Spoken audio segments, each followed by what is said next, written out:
മലപ്പുറം പെരിന്തൽമണ്ണ താഴേക്കോട് യുവാക്കളെ വാഹനമിടിപ്പിച്ച് കൊലപ്പെടുത്താൻ ശ്രമം. നാട്ടുകൾ സ്വദേശികളായ യുവാക്കൾ സഞ്ചരിച്ച കാറിൽ മറ്റൊരു കാറിടിപ്പിച്ചാണ് അപായപ്പെടുത്താൻ ശ്രമിച്ചത്. റോഡിൽ തലകീഴായി മറിഞ്ഞ കാറിൽ നിന്നും നാട്ടുകാരാണ് യുവാക്കളെ രക്ഷപ്പെടുത്തി ആശുപത്രിയിലേക്ക് മാറ്റിയത്. കാർ ഇടിപ്പിക്കുന്നതിന് മുമ്പ് വടിവാൾ ഉപയോഗിച്ച് ആക്രമിക്കാനും സംഘം ശ്രമിച്ചിരുന്നു. ഫുട്ബോൾ മത്സരത്തിനിടെ ഇരു സംഘങ്ങൾ തമ്മിലുണ്ടായ സംഘർഷത്തിന്റെ തുടർച്ചയാണ് അക്രമമെന്ന് പോലീസ് പറയുന്നു.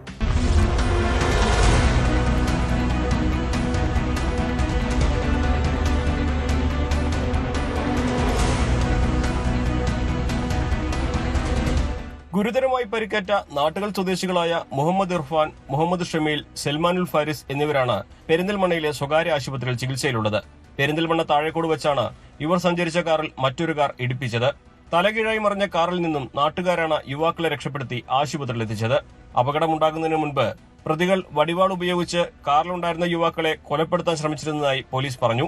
2 മാസം മുമ്പ് ഫുട്ബോൾ മത്സരത്തിനിടെ ഇരു സംഘങ്ങൾ തമ്മിലുണ്ടായ സംഘർഷത്തിന് തുടർച്ചയാണ് ഈ അക്രമമെന്നും പോലീസ് പറയുന്നു. പ്രതികൾക്കായി പെരിന്തൽമണ്ണ പോലീസ് തെരച്ചിൽ തുടങ്ങിയിട്ടുണ്ട്. സംഭവത്തിൽ 9 പേർക്കെതിരെ കേസെടുത്തു. കണ്ടാലറിയുന്ന പ്രതികൾക്കെതിരെയാണ് കേസ്. CCTV ദൃശ്യങ്ങൾ പരിശോധിച്ചതിൽ നിന്നും ഇത് കരുതിക്കൂട്ടിയുള്ള ആക്രമണമാണെന്ന് വ്യക്തമായതായും പ്രതികളെ ഉടൻ കസ്റ്റഡിയിലെടുക്കുമെന്നും പോലീസ് അറിയിച്ചു.